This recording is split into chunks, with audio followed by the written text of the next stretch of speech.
আমাদের ডেকেছিলেন মন্ত্রী মশাই? হ্যাঁ শোন, যার জন্যে তোদের ডেকে পাঠিয়েছি, আমার হয়ে কাজ করতে পারবি? আগে ভালো কাজ বললে করতে হয়তো একটু থমকে যাব, কিন্তু গরিব কাজ বললে তুড়ি মেরে করে দিতে পারি। মনে হচ্ছে এদের দিয়েই হবে। ঠিক আছে, তোরা আজকে আয়, খুব তাড়াতাড়ি কাজ দেবো। হ্যাঁ, পেন নাম নতুন মন্ত্রী মশাই। আপনার শ্রীচরণে ভক্তিযুক্ত পেন নাম।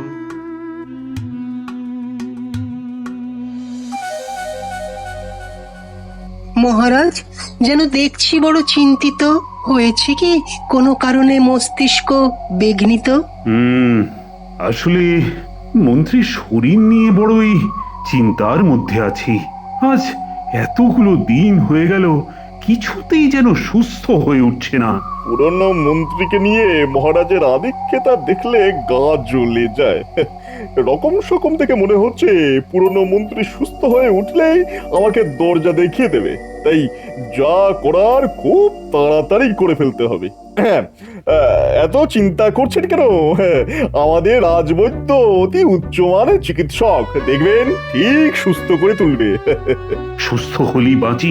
আজ তো রাজবৈদ্যকে পাঠিয়েছি, দেখি দেখি ও এসে কি খবর দেয়। প্রণাম মহারাজ। তুমি কি মন্ত্রীর বাড়ি গিয়েছিলে? হ্যাঁ মহারাজ, আপনার কথা মতো ওইখান থেকেই আসছি। তা কেমন দেখলে মন্ত্রীকে? আসলে অনেক দিন ধরে পেটের রোগে ভুগে বেশ কাহিল হয়ে পড়েছেন। তার উপর আবার ওই সর্দি, জ্বর আর কাশিটাও হয়েছে। তবে আরো বেশ কিছুদিন ভোগাবে। আচ্ছা রাজ জ্যোতিষী, তুমি কি মন্ত্রীর ভাগ্য গণনা করে দেখেছো? দেখেছি মহারাজ, আগামী কিছুদিন আমাদের পুরনো মন্ত্রী মশাইয়ের সময় খুব একটা ভালো যাবে না। তবে তার সাথে কি? আগে গণনা করে এটাও দেখেছি যে আগামী বেশ কিছুদিন আমাদের এই কৃষ্ণনগরের পক্ষেও খুব অশুভ সময় আসতে চলেছে। সে কি? অশুভ সময় মানে? আগে বলতে আমি শিহরিত হচ্ছি মহারাজ। শনি আর কেতু যেভাবে কৃষ্ণনগরের ওপর বক্রী দৃষ্টি দিয়েছে, তাতে এ রাজ্যে ভয়ঙ্কর একটা মড়ক হলেও হতে পারে। সর্বনাশ! মড়ক? হ্যাঁ মহারাজ, শ্লেষাপিত্তজনিত কোনো মড়ক। তাহলে তো আমাদের খুব সাবধানে থাকতে হবে। হ্যাঁ, সকলকেই খুব সাবধানে থাকতে হবে। কারণ কারণ আমি যা বুঝলাম তাতে মন্ত্রী মশাইয়ের সর্দি জ্বরটা কিন্তু কোনো সাধারণ সর্দি জ্বর নয়। মনে হচ্ছে কোনো জীবাণু সংক্রমণ ঘটেছে ওই মন্ত্রী মশাইয়ের ফুসফুসে। তাহলে তো খুবই চিন্তার কথা। তবে মহারাজ, সময় থাকতে থাকতে আমরা যদি সাবধান হতে পারি, তাহলে মনে হয় এই জীবাণু সংক্রমণের হাত থেকে আমরা এই কৃষ্ণনগরকে বাঁচাতে পারবো। কি গো বিজ্ঞানী, তুমি কি বলো? আমি আজ থেকেই এই জীবাণু নিয়ে পরীক্ষা শুরু করে দিচ্ছি। এমন ভাবে কথা বলছে যেন একটা সবজান্তা ভরদ্বাজ। আচ্ছা বিজ্ঞানী, আপনি যে জীবাণু নিয়ে পরীক্ষা শুরু করবেন বললেন, তাই জীবাণুটা পাবেন কি করে? আজই আমি মন্ত্রী মশাইয়ের বাড়ি গিয়ে ওর মুখে লালারস নিয়ে আসবো। তারপর অনুবীক্ষণ যন্ত্র দিয়ে দেখলেই বোঝা যাবে ওই লালারসে কোনো জীবাণু আছে কিনা, আর থাকলেও সেই জীবাণু কতটা মারাত্মক। ও, তাহলে বিজ্ঞানী, তুমি আজ থেকেই কাজ শুরু করে দাও। আর দরকার হলে রাজবৈদ্যকেও তোমার সঙ্গে নিয়ে নাও। মনে একটা যখন সংশয় দেখা দিয়েছে, তখন প্রথম থেকেই যুদ্ধকালীন তৎপরতায় এর মোকাবিলা করতে হবে।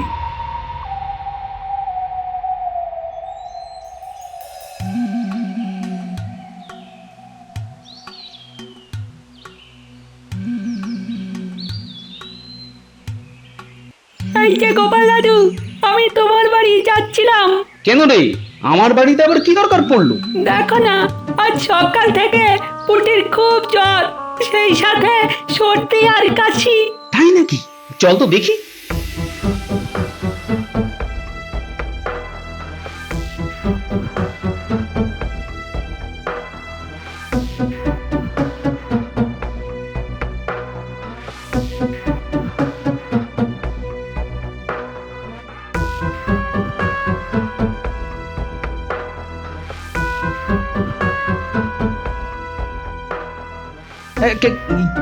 কি হয়েছে পুটির? দেখো না গোপাল দাদা, ভোর রাত থেকে মেয়েটার ধুম জ্বর, সেই সঙ্গে খুব কাশি। কাশতে কাশতে মেয়েটা একেবারে কাহিল হয়ে পড়েছে। দেখি দেখি, এ বাবা, এ তো জ্বরে গা একেবারে পুড়ে যাচ্ছে। দাঁড়াও দাঁড়াও দাঁড়াও, আমি এক্ষুনি রাজবৈদ্যকে ডেকে আনছি।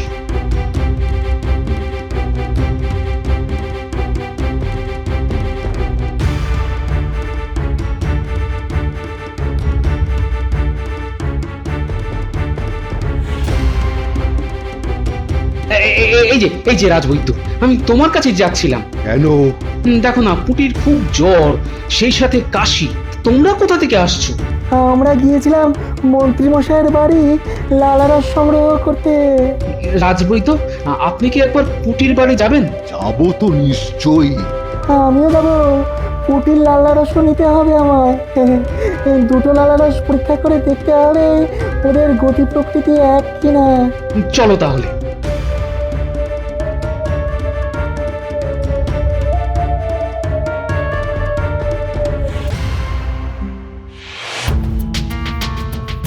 মহারাজ, আমার 4 জন সৈন্যের কাল থেকে সর্দি, কাশি আর জ্বর শুরু হয়েছে মহারাজ। সে কি? এ নিয়ে একদিনের মধ্যে 6 জনের ওই সর্দি, কাশি আর জ্বর হলো। মহারাজ, মহারাজ, এটা একেবারেই ভালো লক্ষণ নয়। আমার গণনা মিলে যাচ্ছে দেখছি। তাহলে কি করা যাবে রাজবৈদ্য? আমি এক্ষুনি ওই সেনাদের বাড়ি যাব। প্রত্যেককে ওষুধ দিতে হবে।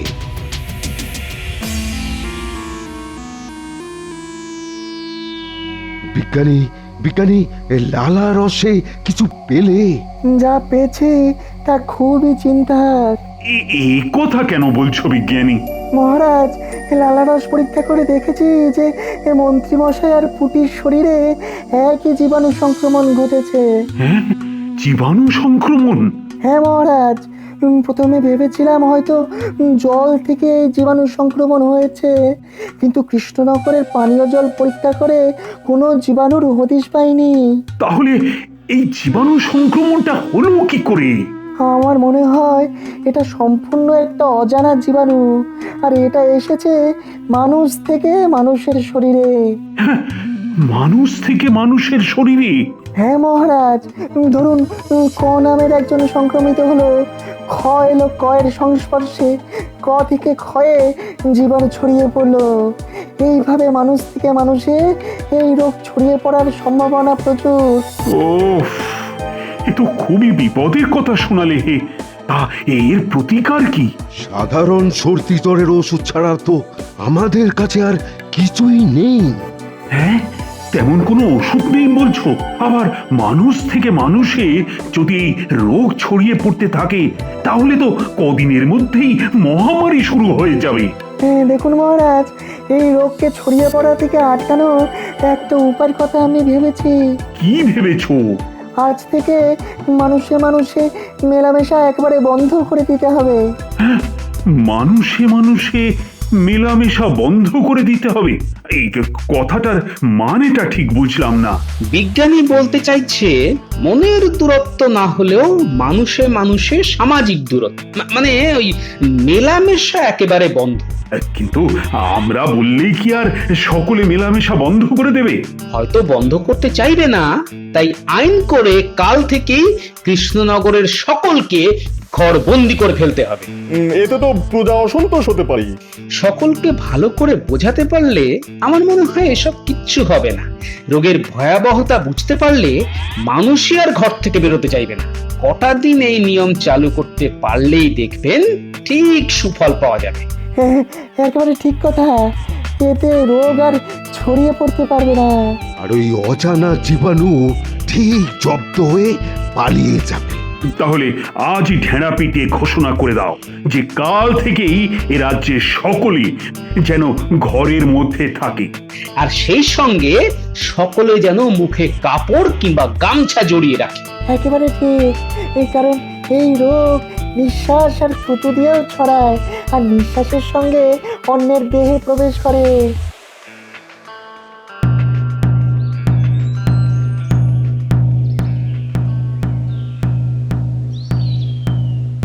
শোনো শোনো শোনো, কৃষ্ণনগরে এক অজানা রোগের আগমন ঘটেছে। তাই মহারাজের নির্দেশ মতো এই রোগের হাত থেকে বাঁচতে কেউ বিনা প্রয়োজনে ঘর থেকে বের হবে না, আর সকলে নাক মুখ কাপড় কিংবা গামছা দিয়ে ঢেকে রাখবে। বিনা প্রয়োজনে কাউকে ঘরের বাইরে বের হতে দেখলে তাকে শাস্তি দেওয়া হবে। শোনো শোনো শোনো। ও বাবা, কাল থেকে তাহলে ঘর বন্দি হয়ে থাকতে হবে? দরকার হলে থাকতে হবে। অজানা রোগের হাতে মরার থেকে কয়েকটা দিন ঘরবন্দি হয়ে থাকা অনেক ভালো। কই গো গিনি, কোথায় গেলে? বলি কোথায় আর যাব, মহারাজের আদেশে তো ঘর থেকে বেরোনো বারণ। তা তুমি কি পুঁটিদের বাড়ি গিয়েছিলে? আরে ওখান থেকেই তো আসছি। কেমন আছে পুঁটি? আজ অনেকটা ভালো, বুঝলে। তবে আমাদের আরো কয়েকজন সৈন্য আজ জ্বরে পড়েছে। সে কি গো? হ্যাঁ গো, আসলে খোঁজ নিয়ে জেনেছি ওরা নিজেদের মধ্যে মেলামেশা এখনো বন্ধ করেনি। তাহলে কি হবে? কি আবার হবে, নিয়ম না মানলে জোর করে নিয়ম মানাতে হবে। মহারাজের সঙ্গে আলোচনা করে সেই ব্যবস্থাটাই করে এলাম, বুঝলে। তুমি যদি সব করবে, তা আমাদের নতুন মন্ত্রী মশাই আছেন কি করতে? দুত্তর আর বলো না, সে বেটা তো নিজেই ঘর বন্ধ করে বসে আছে। যাকে যাক কিছু খেতে দাও দেখি, খুব খিদে পেয়েছে। শোন, যার জন্য তোদের ডেকেছি, এই রাতের বেলা কেউ বেরোচ্ছে না তো? আগে না, রাতের বেলায় সারা কৃষ্ণনগর একেবারে শুনশান। বাহ বাহ, খুব ভালো কথা। এবার শোন, কি করতে হবে তোদের সেটা শোন।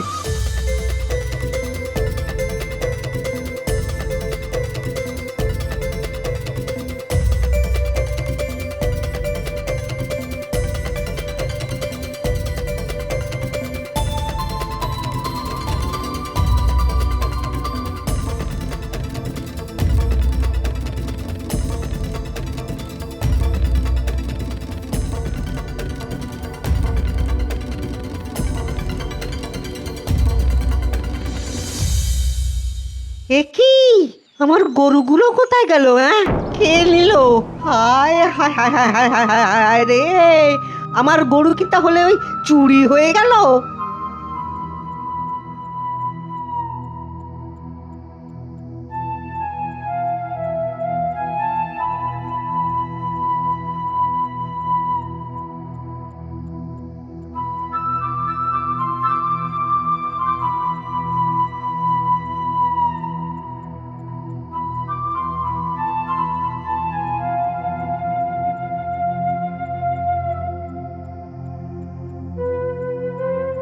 একে মহারাজের আদেশ অমান্য করে তুমি কোথায় যাচ্ছ?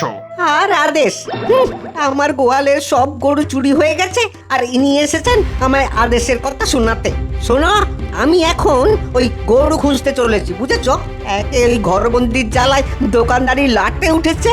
এরপর গরু চলে গেলে আমি যে একবারে পথে বসবো। কি হে ভোলা, মুখে কাপড় না বেঁধে রাস্তার মাঝে দাঁড়িয়ে চেঁচামেচি করছো কেন? চেঁচামেচি করছে কি আর সাধে? সাধে? এই ঘর বন্দির মধ্যেও কেউ বা কারা এসে আমার ওই গোয়ালে সব গরু চুরি করে নিয়ে চলে গেছে। সে কি?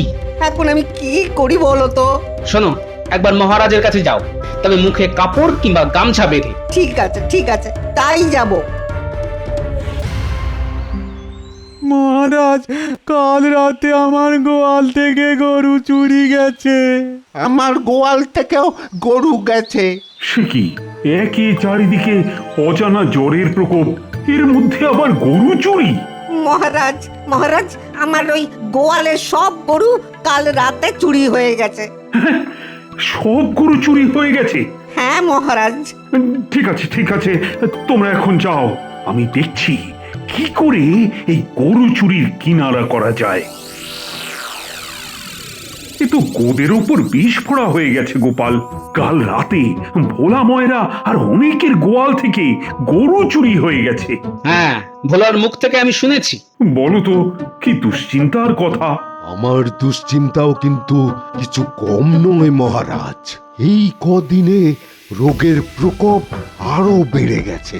সে কি, সারা রাজ্যকে ঘরবন্দি করেও তাহলে কোনো ফল পাওয়া যাচ্ছে না? কি করে ফল পাওয়া যাবে মহারাজ? আপনার আদেশ না মেনে কিছু লোক তো অনাবশ্যক বাড়ি থেকে বেরিয়ে পড়ছে। তার উপরেই গরু চুরির হাঙ্গামা।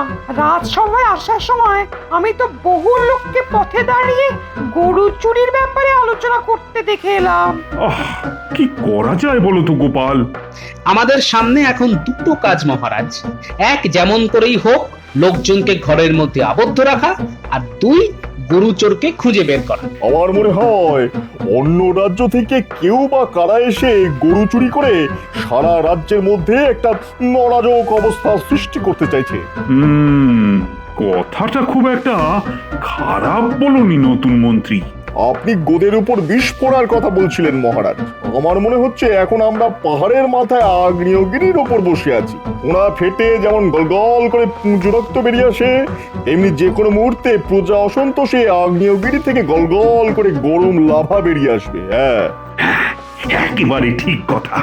গোপাল, গোপাল, সেনাপতিকে নিয়ে পরে আমার কাছে এসো তো, কিছু কথা আছে। আমি যাব না?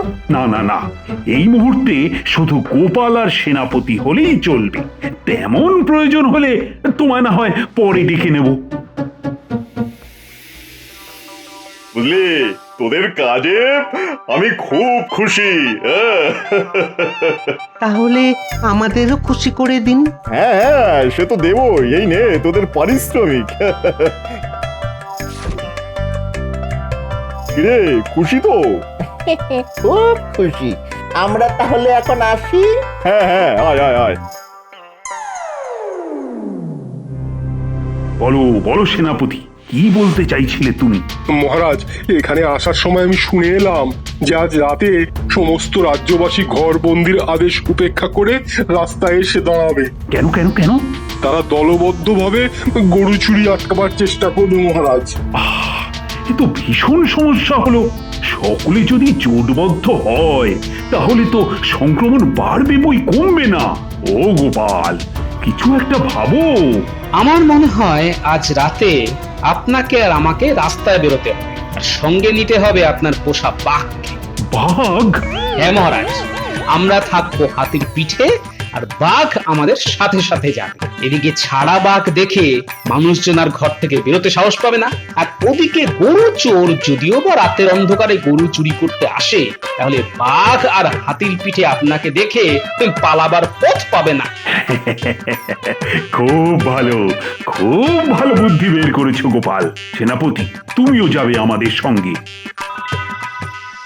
হ্যাঁ, সকলকে একজোট হয়ে আজ রাতে পাহারা দিতে হবে। যেমন করেই হোক গরু চুরি আটকাতেই হবে। একে তো ওই ঘরবন্দির ধাক্কায় ঘরে অনটন, তারপর ওই গরু চুরি গেলে আমাদের ওই বাচ্চা কাচ্চাগুলো কি খাবে বলুন তো? ঘরবন্দি অবস্থা উঠে গেলে আমি বা ওই দোকান চালাবো কি করে? হ্যাঁ, বাঘ ডাকলো না? হ্যাঁ হ্যাঁ, বাঘই তো ডাকছে। সর্বনাশ! এ তো মহারাজের পোষা বাঘ। পালাও পালাও!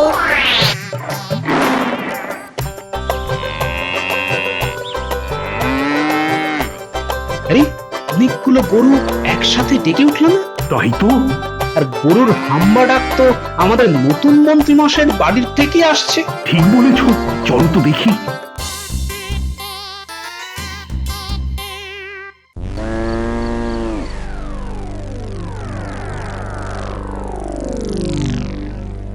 কি, এখানে এতগুলো গরু কেন? মনে হয় সবকটাই চোরাই গরু। আর জায়গাটা হচ্ছে আমাদের নতুন মন্ত্রী মশাইয়ের বাড়ির দিক। ভগবান, ভগবান!